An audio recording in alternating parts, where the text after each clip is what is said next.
जय हिंद साथियों, आज क्लास इम्पोर्टेंट है। यहाँ से अक्सर क्वेश्चन पूछ लिए जाते हैं। मैं क्लास स्टार्ट करता हूँ। स्वतंत्रता के समय भारत में कुल कितनी देसी रियासतें शामिल थीं? 565। किस रियासत को भारतीय संघ में शामिल करने हेतु ऑपरेशन पोलो चलाया गया था? हैदराबाद।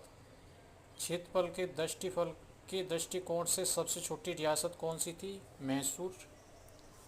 स्वतंत्र देशी रियासतों की एकीकृत करने का श्रेय किसे दिया जाता है? सरदार वल्लभ भाई पटेल, इसलिए इनको लौह पुरुष के नाम से भी जाना जाता है।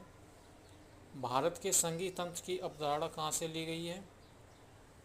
भारत शासन अधिनियम 1935। सबसे ज़्यादा भारत के संविधान पर इसी का प्रभाव पड़ा हुआ है, भारत शासन अधिनियम 1935 का।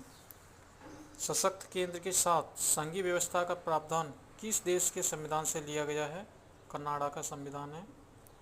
नए राज्यों का निर्माण और वर्तमान राज्यों के क्षेत्र सीमाओं के नामों में परिवर्तन करने का अधिकार किसके पास नियत है? केंद्र सरकार के। वर्तमान समय में भारतीय संघ में शामिल राज्यों की संख्या कितनी है? 28। वर्तमान समय में केंद्र शासित प्रदेशों की कुल संख्या कितनी है? 8 है ये। नवीन राज्यों का निर्माण से संबंधित विधेयक किसके सिफारिश पर सदन में पेश किया जाता है? राष्ट्रपति। भारत के किन अनुच्छेदों में संघ और राज्यों के क्षेत्र के बारे में वर्णन किया गया है? अनुच्छेद 104 के अनुच्छेद 1 से 4 तक। भाषाई आधार पर गठित भारत का प्रथम राज्य कौन सा था? आंध्र प्रदेश, 1953। भाषाई आधार पर हरियाणा किस वर्ष पंजाब से अलग होकर स्वतंत्र राज्य बना? 1 नवंबर 1966। राज्य पुनर्गठन अधिनियम किस वर्ष पारित किया गया? 1956। किस वर्ष गोवा सहित अन्य पुर्तगाली बस्तियों को भारतीय संघ का राज्य क्षेत्र में बनाया गया था? 1961।